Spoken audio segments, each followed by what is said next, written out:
এই, কার সাথে কথা বলছিলে এতক্ষণ ধরে? মায়ের সাথে কথা বলছে। তোমার এই সন্দেহ করার অভ্যাসটা আর গেল না।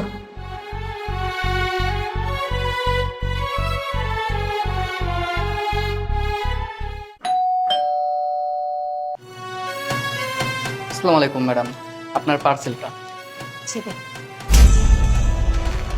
ম্যাডাম, একটু পানি খাওয়া যাবে? হ্যাঁ অবশ্যই, আপনি একটু দাঁড়ান, আমি নিয়ে আসি।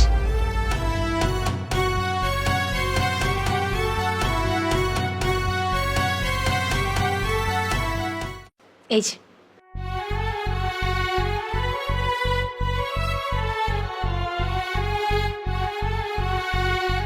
আপনি কি আরো পানি খাবেন? আরো পানি দিব? না না, ঠিক আছে, ধন্যবাদ ম্যাডাম। কি ব্যাপার, ও কি তোমার আশিক ছিল যে এত দরদ নিয়ে কথা বলতেছিল? আরে না না, তুমি সব কি বলছো?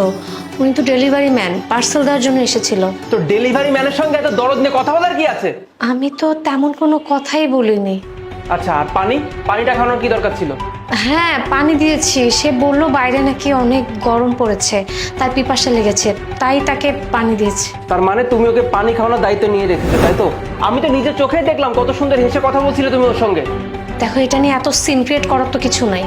আমি সিনক্রেট করছি? এত বড় করলি যে আমার মুখে মুখে তর্ক করো তুমি? আজকের পর কোনো ছেলের সঙ্গে যদি কথা বলতে দেখি না, কপালে বহুত দুঃখ আছে বলে দিলাম। যাও এখান থেকে, যাও।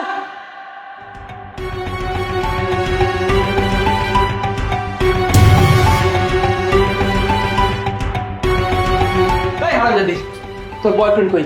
আজকে ওর কি অবস্থা আমি করবো তুই কল্পনা করতে পারছিস না, সত্যি করে বল।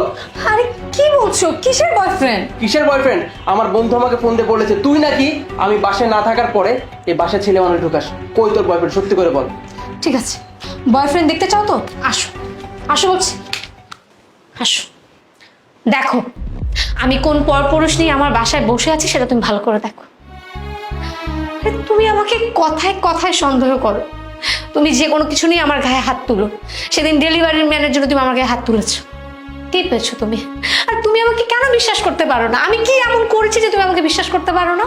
হ্যাঁ, সব কিছু নিয়ে সন্দেহ করা। আর আমি তো তোমাকে কোনোদিন সন্দেহ করিনি। তুমি আমার গায়ে এতবার হাত তোলার পরও আমি কোনোদিন তোমাকে একটা টু শব্দ পর্যন্ত করিনি। কেন জানো? কারণ আমি তোমাকে ভালোবাসি। আমি ভেবেছি তুমি এই হয়তো ঠিক হয়ে যাবে, এই হয়তো শুধরে যাবে, কিন্তু না, তুমি তো কোনোদিন শুধরাবে না। কারণ তোমার এটা একটা রোগ, আর যাদের সন্দেহ রোগ থাকে এই রোগ থেকে তারা কোনোদিন বের হতে পারে না। আমি না আর পারছি না সাজিদ, আর কত বলো? প্রত্যেকটা দিন তোমার সন্দেহের মুখে আমার পড়তে হয়, প্রত্যেকটা দিন তুমি আমাকে টর্চার করো। তোমার এই টর্চারের হাত থেকে বাঁচার জন্য আমি আমার ভাইকে বাসায় নিয়ে এসেছি। আজকে তুমি আমার ভাইয়ের সামনে আমার গায়ে হাত তুলেছো। আপনি প্লিজ তুমি আমাকে মাফ করে দাও। বিশ্বাস করো আমি আজকের পর কোনোদিন তোমাকে আর সন্দেহ করবো না। আমি বা কি করতাম বলো তো? আমার এক বন্ধু আমাকে ফোন দিয়ে বললো আমার বাসায় নাকি ও কোন একটা ছেলে মানুষকে ঢুকতে দেখেছে। এখন এই কথা যদি কেউ আমাকে বলে তাহলে আমার অবস্থা কেমন হবে একটাবার ভেবে দেখো। আচ্ছা ঠিক আছে, আমি মানছি আমি ভুল করেছি। আমি তোমাকে কথা দিচ্ছি আজকের পর আমি কোনোদিনও তোমাকে সন্দেহ করবো না, বিশ্বাস করো প্লিজ। আমাকে মাফ করে দাও না। তোমাকে আর কোনোদিন মাফ করবো না। আমি জানি তোমাকে আমি আজকে মাফ করে দিলে তুমি কালকে ঠিক আবার আমাকে নিয়ে সন্দেহ করবে, তাই তোমাকে আর আমি মাফ করবো। আমি বুঝে গেছি যে তুমি কোনোদিন আর ঠিক হবে না। তুমি আমাকে এভাবে সন্দেহ করেই যাবে আর তুমি আমাকে সারা জীবন এভাবে টর্চার করবে। আমি আর এগুলো সহ্য করতে পারছি না। আমি ধৈর্য ধরতে ধরতে আমি এখন ক্লান্ত হয়ে গেছি। আমি এইভাবে আর তোমার সাথে থাকতে চাই না, থাকতে পারবো না। ভাইয়া চলো এখান থেকে, ওর সাথে আর এক মুহূর্ত এই বাড়িতে আমি থাকবো না। হ্যাঁ চল, এই অমানুষের সাথে আমি তোকে থাকতে দিব না। তুই এতদিন আমাকে বলতি, বাট আমি বিশ্বাস করতাম না।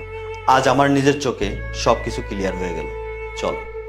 আফরিন, আফরিন আমার কথা শোনো প্লিজ। আফরিন এভাবে যেও না আফরিন।